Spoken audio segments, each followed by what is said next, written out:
अगर आप चाहते हैं भोजपुरी हिट सॉन्ग सबसे पहले आप तक पहुंचे, तो हमारे फेमस म्यूजिक चैनल को जरूर सब्सक्राइब करें और साथ में बेल आइकन को दबाना ना भूलें।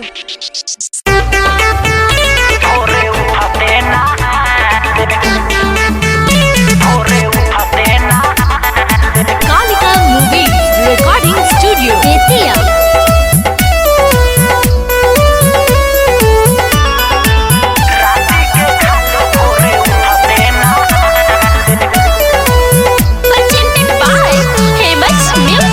छौरी 76 कोई जगे जाले, छौरी 76 कोई जगे जाले, राती के खाले भोरे उठते नहाले, राती के खाले भोरे उठते नहाले, खूबे लोटाले दिने दिने मोटाले, खूबे लोटाले दिने दिने मोटाले, राती के खाले भोरे उठते नहाले, राती के खाले भोरे उठते नहाले, छौरी 76 कोई जगे जाले, छौरी 76 कोई जगे जाले,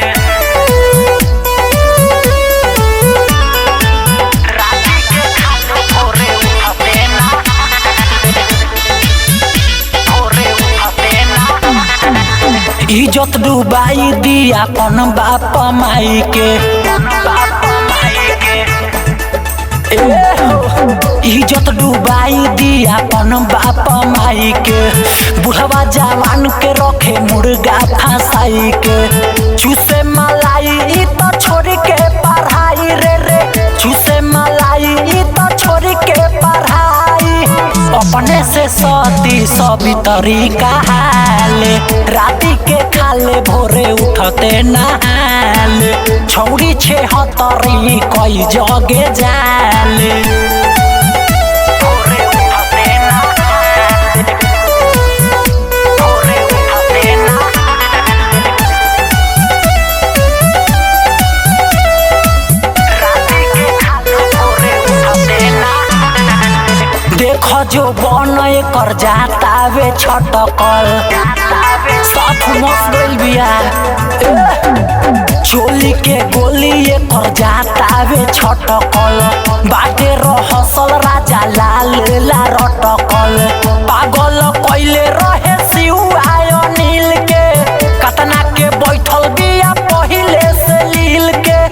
राहुल निसावा के नाही सोहाले, राती के खाले भोरे उठते नहाले, छौरी 76 कोई जगे जाले, खूबे लोटाले दिने दिने मोटाले, खूबे लोटाले दिने दिने मोटाले, राती के खाले भोरे उठते नहाले रे, राती के खाले भोरे उठते नहाले, छौरी 76 कोई जगे जाले।